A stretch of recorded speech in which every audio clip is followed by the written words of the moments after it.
കോഴിക്കോട് താമരശ്ശേരിയിൽ KSRTC Swift ബസിന് നേരെയുണ്ടായ ആക്രമണത്തിൽ 5 പേർക്കെതിരെ കേസെടുത്തിരിക്കുന്നു.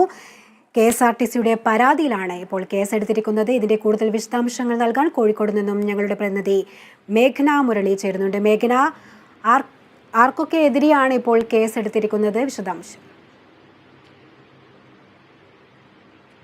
ശ്രുതി, ഇന്ന് പുലർച്ചെയോടുകൂടിയായിരുന്നു താമരശ്ശേരി KSRTC ബസ് സ്റ്റാൻഡിന് സമീപം KSRTC സ്വിഫ്റ്റ് ബസിനെതിരെ 5 അംഗ സംഘത്തിന്റെ ആക്രമണം ഉണ്ടാകുന്നത്.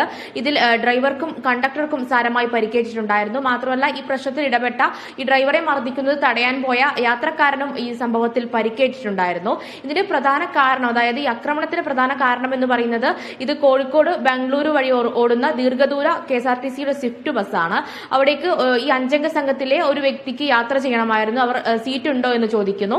പക്ഷേ സാധാരണഗതിയിൽ ഇത് നേരത്തെ തന്നെ റിസർവ് ചെയ്ത് യാത്ര ചെയ്യേണ്ട KSRTCയുടെ സ്വിഫ്റ്റ് ആയതിനാൽ ഈ ഡ്രൈവർ സീറ്റ് ഇല്ല എന്ന് പറയുന്നു. ഇതിൽ പ്രകോപിതരായിട്ടാണ് ഇവരെ ആക്രമിക്കുന്നത്. അതായത് ഇവർ സഞ്ചരിച്ചിരുന്ന നീല കാർ KSRTCക്ക് കുറുകെയിട്ട് പ്രകോപിതരാവുകയും ആക്രമിക്കുകയും ചെയ്യുന്ന സംഭവമായിരുന്നു എന്ന് താമരശ്ശേരിയിൽ ഉണ്ടായിരുന്നത്. ശേഷം ഇതിൽ കണ്ടക്ടറും ഡ്രൈവറും അടക്കം നമ്മളോട് പ്രതികരിക്കുന്നതും യാതൊരു പ്രകോപനവും ഇല്ലാതെ ഒരു ആക്രമണം ഉണ്ടായി എന്നുള്ളതാണ്. അതിൽ സംഭവ സ്ഥലത്ത് ഇന്നലെ പുലർച്ചയോടുകൂടി തന്നെ താമരശ്ശേരി SP അടക്കമുള്ളവർ എത്തുകയും അന്വേഷണം ആരംഭിക്കുകയും ചെയ്തിരുന്നു. ഈ നീല കാർ കേന്ദ്രീകരിച്ചായിരുന്നു അന്വേഷണം ഉണ്ടായിരുന്നത്. ശേഷം കാറിന്റെ നമ്പർ അടക്കം CCTV ദൃശ്യങ്ങളടക്കം വെച്ചുള്ള പരിശോധനയിലാണ് ഇത് താമരശ്ശേരി സ്വദേശികളുടെ തന്നെ കാറാണെന്ന് മനസ്സിലായത്. ശേഷം ഈ 5 അംഗ സംഘത്തെ തിരിച്ചറിഞ്ഞിട്ടുണ്ട്. ഇപ്പോൾ താമരശ്ശേരി പോലീസ് ഈ 5 അംഗ സംഘത്തിനെതിരെ കേസെടുത്തിട്ടുമുണ്ട്. KSRTCയുടെ പരാതിയിലാണ് കേസെടുത്തിരിക്കുന്നത്.